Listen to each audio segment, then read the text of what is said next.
मी त्याला म्हटलं, अरे कसे आभार मानू तुझे? तो म्हणाला, आभार मानूच नको, भविष्यात कधीतरी तुला पुढचा संकर्षण फोन करेल, त्याला मदत कर म्हणे. पंख्यांना सुद्धा परभणीमध्ये लाईट असायची सवय नव्हती. अशा काळातली ती गंमत आहे. बरं, ह्या नाटकाच्या नावामध्ये जरी कीर्तन असलं तरी याचा धर्माशी, जातीशी, पंथाशी, संप्रदायाशी, परंपरेशी काहीही संबंध नाहीये. नमस्कार मंडळी, स्वागत आहे तुमचं रंगभूमी.com वर. माझ्यासोबत आहेत संकर्षण कराडे. संकर्षण कराडे लिखित असं म्हटल्यावर आता दडपण येतंय की बंद झालं? रोज दडपण येतं. उलट तुम्हाला माहिती आहे का, दुप्पट दडपण येतं. कारण आपण जेवढ्या जास्त अँगलनी लोकांसमोर येऊ तेवढ्या जास्त अँगलनी लोक आपल्याला तपासणार. ही साधी गोष्ट आहे की नाही? म्हणजे तसं आहे तर, म्हणजे लेखकही म्हणून तपासणार, अभिनेता म्हणूनही तपासणार, तर परीक्षा दुप्पट आहे, 2 पटीने जास्त आहे. त्याच्यामुळे दडपणही दुप्पट आहे. पण ठीक आहे, काही हरकत नाही. आपण हेच काम करायसाठी इथे आलोय. मग हेच काम करताना दडपण कसलं हे लिहिलं आहे. म्हणजे मध्यंतरी तो एक शेर फार सुंदर आला होता की क्यों डरे की जिंदगी में क्या होगा, कुछ ना होगा तो तजुर्बा होगा. त्याच्यामुळे छान अनुभव घ्यायसाठी आम्ही हे काम करतोय आणि आम्हाला आनंद मिळतोय. आमची खात्रीसुद्धा आहे की हे नाटक, ही कलाकृती लोकांना नक्की आवडेल.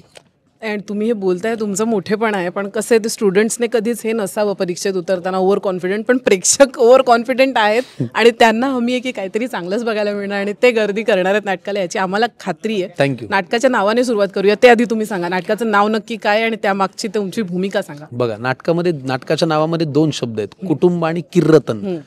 कुटुंब फार महत्त्वाचं आहे. आपण कुठल्याही क्षेत्रामध्ये काम करत असताना कुटुंबाला फाट्यावरती मारून जर आपण यश प्राप्त करत असू तर त्या यशाची काय मजा आहे, हो की नाही? त्याच्यामुळे कुटुंबाच्या सपोर्टशिवाय घरातल्याही आणि बाहेरच्याही यश मिळवणं किंवा ते मिळवलेलं यश साजरं करण्या याच्यात काही मजा नाही. आणि राहिला प्रश्न कीर्तनाचा, जगाच्या पाठीवर प्रत्येक नात्यामध्ये कीर्तन आहेच की. कुठलंच नातं किती स्मूथ जाणार जाऊन. ते मध्यंतरी मी आत्ता सांगितलं तसं की जावेद अख्तर साहेबांचं एक फार सुंदर वाक्य होतं की 2 माणसांपासून लांब राहा, जो एका बाबतीत प्रत्येक बाबतीत कायम सहमत असतो आणि जो प्रत्येक बाबतीत कायम असहमत असतो, मधला मार्ग सावळा, हो की नाही? तसं कीर्तन हे नात्यांमध्ये घडत असतं. बरं, ह्या नाटकाच्या नावामध्ये जरी कीर्तन असलं तरी याचा धर्माशी, जातीशी, पंथाशी, संप्रदायाशी, परंपरेशी काहीही संबंध नाहीये. तुम्ही खूप बोलायला लागल्यावर मी तुम्हाला म्हणेन ना, काय प्रवचन करताय, मुद्द्याला हात घालणं. तसं एखाद्या नाटकामध्ये कीर्तन इतकं घडतं की यार नका ना किरकिर करू, जरा शांत राहणं, या लेवलचंही कीर्तन आहे. ते एका कुटुंबाचं आहे. ते कसं होणार, कुठे कोणाची झांज वाजणार, कुठे कोणाची डफली वाजणार, कुठे कोणाचा मृदुंग थाप देणार, हे पाहणं या नाटकामध्ये आहे. बरं, विनोद रत्ना यांचं कथासूत्र आहे, त्यांच्याबद्दल थोडंसं सांगा. काय झालं माहिती का, याचं श्रेय आहे समीर हम्पींचं. समीर हम्पी आमचे पुण्याचे नाट्य व्यवस्थापक आहेत. ते एका एकांकिका स्पर्धेला परीक्षक म्हणून गेले होते. तिथे त्यांनी ही एकांकिका पाहिली आणि त्यांना वाटलं की एकांकिका छान आहे. मग त्यांनी मला दाखवली. तर म्हटलं, अरे ह्याच्यात आपल्याला करायसारखं काय आहे? तर मी कुठंच बसत नाही.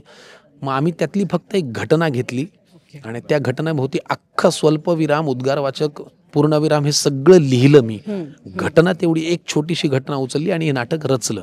त्याच्यामुळे कथासूत्र विनोद रत्ना आणि मी लेखक संकर्षण कराडे. क्या बात आहे. आता अमोल कुलकर्णी सर आहेत त्यामध्ये, त्यांनी तुमच्यावर ऑलमोस्ट, आता तू म्हणशील तसंच, आता 400च्या वर प्रयोग झालेले आहेत. वंदना गुप्ते ताई आहेत, ते एक वेगळीच अटॅचमेंट आहे. तन्वी मोंडले आहेत. कसा अनुभव आहे, टीमची भट्टी कशी जुळली आहे? खूप छान आहे. अमोल बरोबर मी 400च्या पार प्रयोग केलेले आहेत. त्याच्यामुळे तबकी बारही 400 पार होतं ना, आता अबकी बारही 400 पार जावं अशी आमची इच्छा आहे. वंदना गुप्ते काय बोलणार, आणि वंदना गुप्ते आहेत त्या unbeatable energy, unbeatable dedication, unbeatable commitment. त्या म्हणाल्या की परभणीचे वगैरे मस्त आई, आजोबा, वडील सगळ्यांचे किस्से ऐकायला मिळेल. आम्हाला पण एक सांगा ना किस्सा कुठला. नाही, किस्से काय, एकतर आपण कौटुंबिक माणसं आहोत, आपण ती नाती भरभरून जगतो.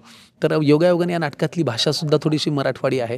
त्याच्यामुळे त्यांनीही ते फार मन लावून करायचा प्रयत्न करतात आणि आम्ही सुद्धा. तर आम्हाला आनंद आहे, मजा येते. सांगा ना एखादा किस्सा. आजोबांचा किस्सा नाही का, मी माझ्या आजोबांना म्हणजे खूप छळायचो आणि चांगल्या सेन्समध्ये. आपल्याला नाही का आजोबांना त्रास द्या वाटतो, हक्काचं व्यासपीठ असतं. तर मी ते ज्या बाजेवरती पडून असायचे त्या बाजेवरतीच झोपायचो, तिथेच जेवायचो, त्यांच्या अंगावरती लोळायचो. मी त्यांना लाडानी सलमान, शाहरुख काय वाटेल ते म्हणायचो. खूप मजा यायची. एकदा काय झालं, मी त्यांना धोतर नेसून दिला आणि ते मला म्हणाले की पंखा चालू कर. पंखा चालू केला, पण आमच्या परभणीतला जो पंखा होता, पंख्यांना सुद्धा परभणीमध्ये लाईट असायची सवय नव्हती. अशा काळातली ती गंमत आहे. हां, म्हणजे पंख्यांनाही विश्वास बसायचा नाही. अरे करंट आला की काय आपल्यात, तर मी पंख्याचं बटन दाबलं, पंखा काही सुरूच होईना. मग मी खोलीच्या बाहेर निघून गेलो, त्यांचा आवाज माझ्यापर्यंत पोहोचला नाही, म्हणून त्यांनी काय केलं, नेसलेल्या धोतराचंच असं गोल गोल हे केलं आणि पंख्याला मारायला लागले आणि पंख्याला धक्का लागला आणि तो सुरू झाला. मग मी आत आलो तर धोतर पंख्यात अडकलं होतं आणि ते आजूबाच्या भोवती गोल गोल गोल गोल फिरत होतं. तर मी खूप हसलो, म्हणलं हे काय झालं. तर ते मला असं खूप आठवणी माझ्या अशा खूप आठवणी मला जी काही धमाल होत असेल ना, आम्ही फक्त इमॅजिन माझ्या अशा खूप आठवणी आहेत, कारण ते धोतर ना आजोबांच्या भोवती गोल फिरत होतं आणि ते पंख्यात वरती त्या नटमध्ये अडकलं होतं.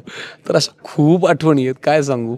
त्यांनीच माझं बालपण खूप समृद्ध केलं आजी आजोबांच्या आठवणींनी. वा, आणि आम्हाला चांगल्या अशा कलाकृती बघायला मिळतात, त्यात त्यांचा एक टच दिसणार आहे. अजून काय पाहिजे. आणि मी हा प्रश्न नाही विचारणार होते, पण आता अमेय दादांशी मी बोलले आणि मला कळलं की 2008 पासून तुम्ही एकमेकांना ओळखताय. एकांकिका केली आहे तुम्ही. करेक्ट. त्याबद्दल थोडं सांगा. नाही, माझे गुरु आहेत ते अमेय दक्षिणदास यांच्याकडे मी प्रायोगिक नाटकांमध्ये काम केलंय. मोठा माणूस आहे. आणि काय असतं ना की महाराष्ट्रात जगभरात असे टॅलेंटेड लोक आहेत ज्यांना फक्त त्या त्या वेळेला त्या संधीपर्यंत पोचता येत नाही. बरोबर आहे की नाही. परभणीतही, छत्रपती संभाजीनगर, जालना, महाराष्ट्रात जर आपण पाहिलं ना, एवढं टॅलेंट आहे ना की ते फक्त मुंबईत येत नाहीत म्हणून ते तिथं आहेत. त्यातलं एक नाव अमेय दक्षिणदास आहे. ते आजपर्यंत फक्त मुंबईत आले नव्हते म्हणून, अदरवाईज काय टॅलेंटेड माणूस आहे. दिग्दर्शकाला नाटकाचा गाभा, त्याची जात, त्याची भाषा, त्याचा गर्भ आणि त्याचा कळस हे सगळं करणं फार गरजेचं आहे. हे सगळं कळणं फार गरजेचं आहे. ते आमच्या अमेय सरांना कळतं. त्यांच्याबरोबर मी एकांकिकेपासून सुरुवात केली. या निमित्ताने परत एकदा आम्हाला एकत्र काम करायला लागलं. माझं भाग्य आहे. तर ते परत आले आणि ते उत्तम दिग्दर्शक आहेत, यात काहीच वाज नाही. त्यांच्याशी गप्पा मारणारच आहोत आम्ही. आणि या नाटकाची अनाउन्समेंट पण व्हायरल होते इंस्टाग्रामवर. जितू दादा, तो किस्सा थोडा तुमच्या भाषेत थोडा. नाही, काय झालं, नाटकाची अनाउन्समेंट करायची होती. दामले सर म्हणाले काय करूया. म्हणलं सर जितेंद्र दादाला विचारूया का. तर ते म्हणाले विचार. मग मी काल फोन केला, कालचीच गोष्ट आहे. तर अरे बोल रे मित्रा, बरं आम्ही कधी भेटलो नाही, कधी हाय हॅलो नाही, कधी एकत्र काम नाही केलं. भेट अशी म्हणजे कुठेतरी पार्टीत वगैरे वगैरे इकडे तिकडे. तर मी म्हटलं माझ्या नाटकाची अनाउन्समेंट करेन की मित्रा. तर मला गोष्ट विचारली, नाटकात काय आहे, कुठली थीम आहे, तुझं पात्र काय आहे, वंदनाताई काय करतात, तर मी सगळं विचारलं. मग मी सांगितलं त्यांना. आणि मग मला म्हणाला आता मला अनाउन्समेंट पाठव, मी तू लिहिलेलं असं असं म्हणून दाखवणार आहे. हे त्यांनी मला ऐकवलं. मग तो गेला, पदरच्या अजून 4 गोष्टी घालून त्यांनी ती इतकी सुंदर केली. मी त्याला म्हटलं अरे कसे आभार मानू तुझे. तो म्हणाला आभार मानूच नको, भविष्यात कधीतरी तुला पुढचा संकर्षण फोन करेल, त्याला मदत कर म्हणे. टचिंग होतं. अरे यार, असे माणसं आपल्या नाट्यसृष्टीत आहेत. आणि हे ना फक्त एका धर्माचे आहेत, नाटक धर्माचे. आणि हा धर्म फार महत्वाचा आहे, नाटक धर्म. बाकी चष्म्यातून एकमेकांना न पाहता आपण आपल्या कामाच्या चष्म्यातून जर पाहत राहिलो ना, तो धर्म ठरवला ना, खरंच काही गरजच नाही. खूप शुभेच्छा संकर्षण. आणि एक नाटकाबद्दल थोडंसं एक सांगा, काही खुलासा फार न करता तुमच्या व्यक्तिरेखेबद्दल आणि नाटकाबद्दल. माझी व्यक्तिरेखा एका कीर्तनकाराची आहे, त्याचं नाव पुंडलिक आहे. पांडुरंग, त्याची 2च व्यसनं आहेत त्याला, एक आईची काळजी आणि विठ्ठलाचा ध्यास. असं नाटकात वाक्य आहे. माझ्या पुंडलिकला 2 व्यसनं आहेत, आईची काळजी आणि विठ्ठलाचा ध्यास. तर ह्या 2 ध्यासांमध्ये जेव्हा फटाकडी बायको घरात येते तेव्हा काय होऊ शकतं की त्या नाटकाची गंमत आहे. म्हणून कुटुंब कीर्तन असं आहे. कुटुंब कीर्तन, कीर्तन नाही, कीर्तन. खूप शुभेच्छा संकर्षण दादा. एक आवाहन प्रेक्षकांना होऊन जाऊ दे, नाटकाला प्रेक्षक हो, प्लीज या ना. काय तुम्हाला बरं म्हणजे आता किती पोटतिडकीने सांगू, तुमचं आमच्यावरती प्रेम आहे की नाही. मग या, प्लीज या. हे मी लिहिलेलं 4थं व्यावसायिक नाटक आहे. आत्तापर्यंतचे 3ही यशस्वी झाले. हेही यशस्वी करायचं तुमच्या हातात आहे. वेगळा विषय, वेगळी मांडणी, वेगळी भाषा, वेगळी धाटणी. तुम्ही या, कारण लेखक नाटकाला प्रकृती देतो, दिग्दर्शक आकृती देतो, कलाकार त्याची कृती करतात आणि प्रेक्षक टाळी वाजवून स्वीकृती देतात, तेव्हा तयार होतं एक नाटक.